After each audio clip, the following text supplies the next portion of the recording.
আমার দাদা মহিষ মোল্লা জয়েন মোল্লার এই জমিটা হলো আমার চাচাদের কাছ থেকে আমরা ক্রয় করলাম। এর আলী সাহেবও মনে করেন যে এমনি জোর পড়বে আমার এই জমিটা, মানে আমরা ক্রয় করার পর আমরা যখন ওই জমিটা দখল নিতে যাই, উনি জোর পড়বে আমাদের ওই জমিটা মানে এক রাতে ঘেরাও দিয়ে মাটি টাটি ফেলায়া একদম কমপ্লিট করে দিল। শেষে আমরা তো মনে করেন যে ওই জায়গাটা আর পাইলাম না, তারপরে আমাদের বিরুদ্ধে চাঁদাবাজি মামলাও দিল, ভয়ভীতি দেখায়। আমি শেষে মনে করেন যে চাঁদাবাজি মামলা যখন দিল তখন আমরা খুব ভয়ে আতঙ্ক হয়ে গেলাম। আতঙ্ক হওয়ার পরে আমরা বাইরে বাড়ার পাই না, আমালিকের ক্ষমতা দেখায়া, টিপু মুন্সির ক্ষমতা দেখায়া, পূর্বত সাবলি দেখায়া, আমালিকের লোকজন দিয়ে আমাদের ঘুমকি দিয়ে তারপরে নির্যাতন, তারপরে মনে করেন আমাদের বিরুদ্ধে চাঁদাবাজি মামলাও দেয়। আবার ইয়ার আলী সাহেব চাঁদাবাজি মামলা দেয়। এখন আমরা হলো তখন সব কিছু না পায়া, উপায় না পায়া জুত করে বসে থাকলাম। কিছুদিন পরে 23 সালে আমি একটা ন্যান সার্মিজে টার্মিনালে একটা মামলা দিলাম এই জমির বিরুদ্ধে। যখন ন্যান সার্মিজ টার্মিনালে মামলা দিলাম, ওই টাইমে আমাকে হলো হুমকি দেখাইলো ওই আমালিকের লোকজন দিয়ে, আজ যাক কাউয়া, তারপরে আরও অনেক লোকজন আর কি আমালিকের লোকজন দিয়ে আমাকে হুমকি দেখাইলো, তুই যদি গাইবান্ধা যাস তোর হইলো অবস্থা খারাপ করে দেবো। আমার এক পার্টনার সেই নালমার ছেলে মারুফ এই জমির একটা অংশীদার, 3 একর 39-এর অংশীদার। সে জমি ক্রয়ের পর এখানে যখন আসে কেনার জন্য, তখন ইয়ার আলী সহ তার লোকজন যে নামগুলা বলল, যেমন সুজা, রাজ্জাক, আরো মেম্বার আছে এখানকার প্রভাবশালী যারা আছে।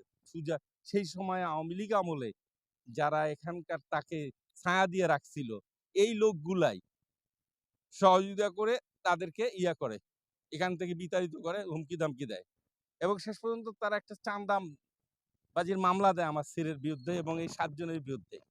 চাঁদাবাজির মামলা দেয় পীরগাছায়, ধরে নিয়ে যায় চাঁদাবাজির মামলা দেয়। এই চাঁদাবাজির মামলায় আমি অনেক টাকা ক্ষতিগ্রস্ত হচ্ছি ওর মামলাটা করতে। যাক, শেষ পর্যন্ত মারা গেল। ও রাস্তায় কাজ করছিল, লালমনিরহাট যাইতে রোড চাপা দিয়ে, এটা পরিকল্পিত কি আল্লাহ জানে, রোড এসে অ্যাক্সিডেন্ট, আমি ধরি অ্যাক্সিডেন্টে মারা গেছে। আল্লাহ তার হাত উঠিয়ে নিচ্ছে। এখন কে করছে আল্লাহ বিচার করবে, এটা হলো একটা কথা। আর এখানে আসার পর এরা, আমি যতখানি গেছি কেস দেওয়ার জন্য, এই আওয়ামী লীগের প্রভাব, তারপরে মন্ত্রীর প্রভাব এবং ইয়ার আলী প্রত্যেকখানেই